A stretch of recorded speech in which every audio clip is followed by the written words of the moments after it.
Israel's military says one of the bodies it has received from Hamas does not match that of any of the hostages who were held by the militant group. The remains were part of a group handed over by Hamas after Israel announced it would cut in half the number of aid trucks allowed to enter Gaza. Israel has threatened to restrict the flow of aid until Hamas returns the bodies of all the hostages. The jubilation of Monday's ceasefire was short-lived here on the streets of Gaza, with the 2 million strong population still in need of basic supplies.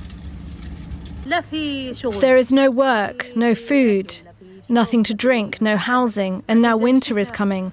By God Almighty, I'm telling you, I swear, we don't have blankets. I have nothing at all. The situation is bad, utterly tragic. We went back to our homes in the Al Tafa neighborhood and found there were no homes at all. There's no shelter, nothing.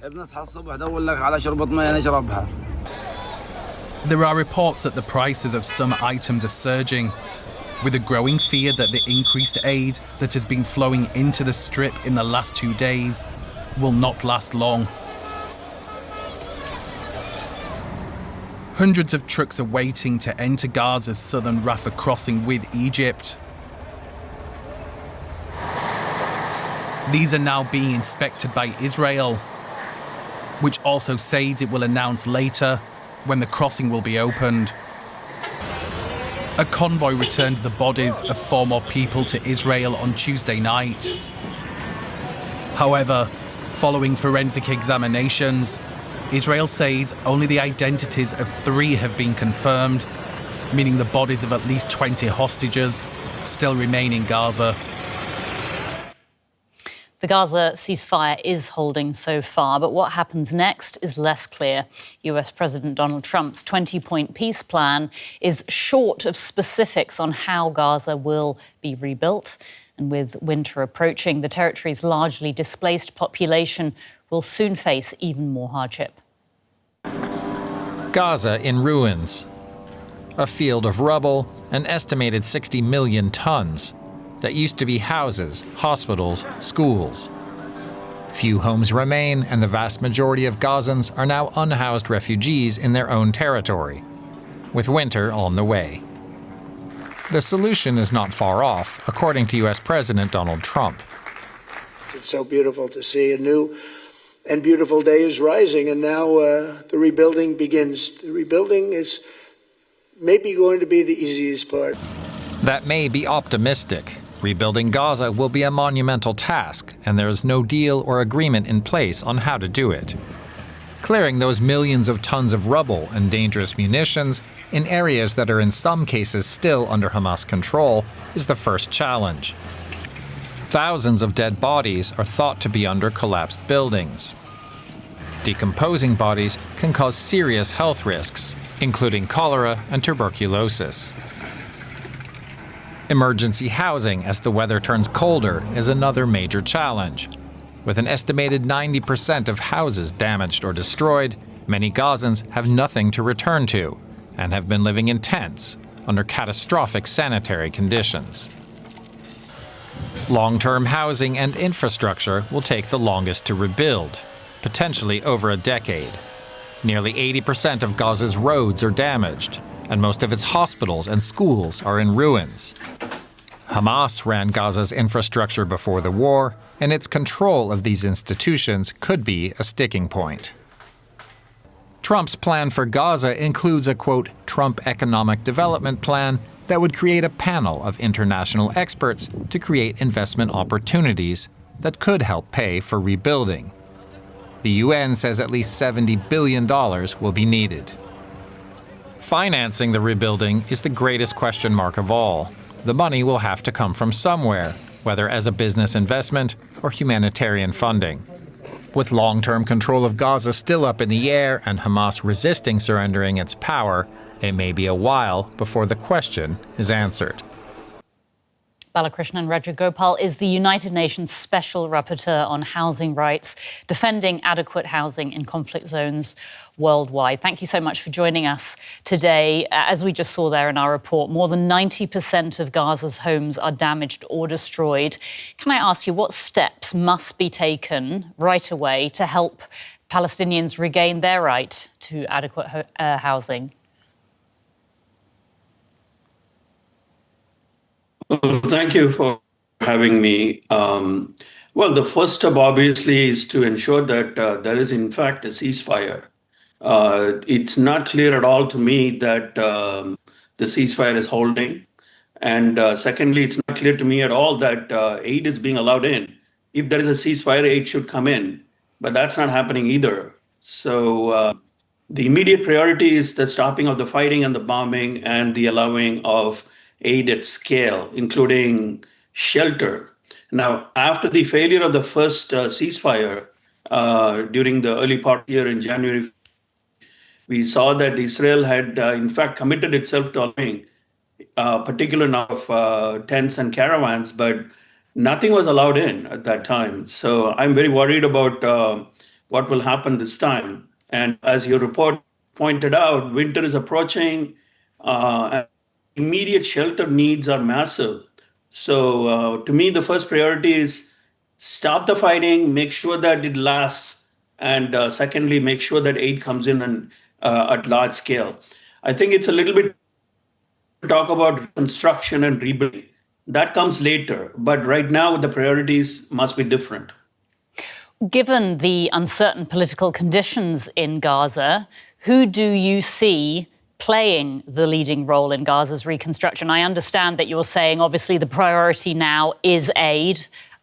But once the reconstruction starts, who do you see playing the leading role?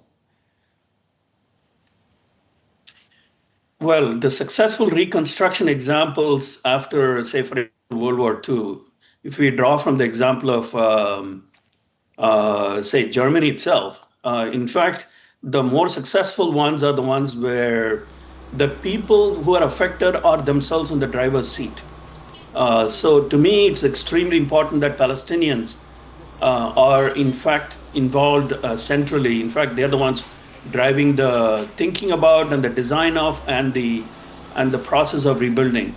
But of course, the financing for it must come from different sources. And the first source of financing, to me, that must come is from the countries that actually caused the damage in the first place. That starts with Israel, but also all the other countries, including countries that have armed and provided support for the destruction of Gaza, including through bombs and other weapons. Because there is it's not a radical thing to say this. It's basically a fundamental rule of international law that when it's actually a massive violation of international law like this, then the countries that caused the violation bear an obligation to make reparation. And this has been well established for decades. And first source of financing must be from the countries that caused the damage. And secondly, of course, financing can come from Arab countries and who, in fact, invested in the future of the region and will benefit if and peace happen on time. And thirdly, the rest of the world community to ensure that the reconstruction of Gaza can be seen as an act of solidarity. There is quite a lot of solidarity around the world for Palestinian people and what has happened to them, because nobody has ever seen anything like this before, especially live telecast. The level of destruction is just incomprehensible. And I hope that this will truly be a global effort. As you say, the level of destruction is extraordinary, and to rebuild Gaza, it will take tens of billions of US dollars. You make the point that the countries that cause the damage should pay for the damage. However, much of the funding is expected to come from private investors. Do you believe investors will commit such large sums, given the risks involved in this situation? To me, it seems like a really an extraordinary leap of faith to imagine that investors will pour millions into a region where the fighting can flare up any moment. In fact, the fighting hasn't even stopped. And not to mention the fact that the level of destruction of buildings and civilian infrastructure, and even the roads have been dug up by armed bulldozers using D9 bulldozers. Israel has, with any justification, just torn apart the whole physical, infrastructure of Gaza. And just to imagine the effort that will take to remove, for example, this debris, which is highly contaminated and also mixed with unexploded bombs. It's going to take many years. And in my view, it's going to take at least, if complete peace prevails, it's going to take at least 5 to 10 years for the debris removal itself. And then the rebuilding happen. So we're talking about investors with very long time horizons who don't expect an immediate profit upon their investment. That to me seems like the opposite of what investors are in for these days, especially real estate investments. So I know that investors are often seen as a solution sometimes by some people for rebuilding Gaza, but highly doubt that they will have the incentive to get involved. Mr. Rajagopal, thank you so much for your time today. That's Ballakrishnan Rajagopal, UN Special Rapporteur on Housing Rights. Thank you for having me. Amany Haniya is a humanitarian specialist and youth program officer at the United Nations Population Fund. She joins me today from Deir al-Balah in Gaza. Welcome. Now, what are the most critical steps that need to be taken now to help Gaza start rebuilding? Yes, thank you. I believe that the rebuilding efforts is not about physical reconstruction or rebuilding. It's about restoring hope for people and dignity and well-being of the Gazan people who witnessed 730 days of genocide and horrible circumstances. It's the time for restoring hope and security and safety for long-term and for permanent peace. I believe the war affected the 2 million people of Gaza Strip at all levels and all sectors. So when we are talking about rebuilding, we are talking about every aspect of the Gazans' life that were before and need to be restored and built back better. We are talking about the health sector and mainly the sexual and reproductive health for pregnant women and for women and girls of Gaza.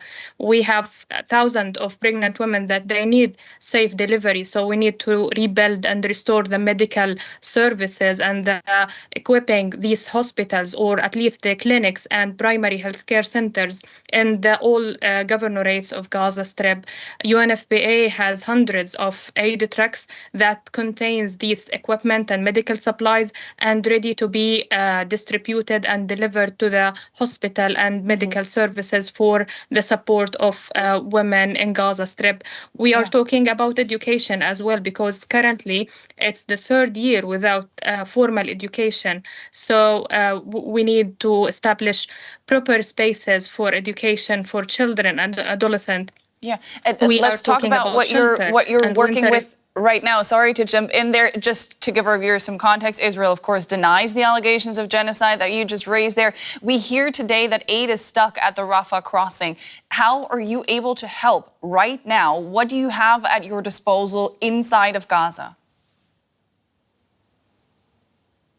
There are some entries of aid from Kerem Shalom crossing, and there are negotiations to have these kind of aids regularly, safely, and to be entered to Gaza, to be distributed to the people and to the targeted population. The collaboration and the efforts of the UN is there, and they are ready to expand their operations once the ceasefire is granted and approved for long term. And they are they started to support the people and the critical sectors in Gaza Strip. Mm-hmm. How big a setback is it in your eyes that it is precisely the much needed aid for civilians that is being used to pressure Hamas right now into returning the deceased hostages to Israel? Well, talking about the aid and the needs of the people, I can talk for hours about the need of the people, because it's the daily need, and we are talking about many aspects. So there is high need for proper food, for high energy food, for children, for women, for pregnant women, and for the people with the special needs. We need the food that contain protein, because the current entry of food is only the canned food or little and not that variety of food for the people. We are talking about drinking and clean water for domestic use. That is not it's not accessible for all the people of Gaza Strip. Also for the shelter and for the shelter material, because as I mentioned, winter is coming and the people need tents, because they lived in tents for 2 years and they are shabby or worn out. So they need new tents to survive and to live the upcoming period, because their houses are totally destroyed, they are rubble. So there is no place to get back or to go back to Gaza, and they need this kind of support. The level of sanitation and the hygiene as well in the shelter or the displacement shelters, they need this kind of support. And also for the economic sector, they need cash for work, they need cash assistance, they need this kind of support at all levels and all aspects to sustain and to survive. I want to look at your organization's work real quick, because you focus on sexual and reproductive rights. What kind of assistance do Gazans, especially women and girls, of course, need to make sure their fundamental rights are restored? And how long do you think it will take to get an infrastructure that guarantees that back into place? Yes, UNFPA is the leading agency of sexual and reproductive health, and we are supporting the pregnant women by providing the main medical supplies and equipment that are needed for safe delivery in hospitals and medical points or field hospitals that we are supporting. Also, we are responsible to provide postpartum kits for those mothers and for their babies. We are responsible also for the women protection, and we are providing dignity kits for the women and the girls in Gaza Strip, in addition to the ministerial hygiene management kits, which are essential and regularly used by women and girls. Also, we are supporting adolescent and youth through the youth hubs and the safe spaces for them to provide the mental health and psychosocial support services and the life education and other needed services to move on and to avoid trauma or stress or to overcome these difficult circumstances. That was Amany Haniya, humanitarian specialist and youth program officer at UNFPA. Thanks so much. Thank you.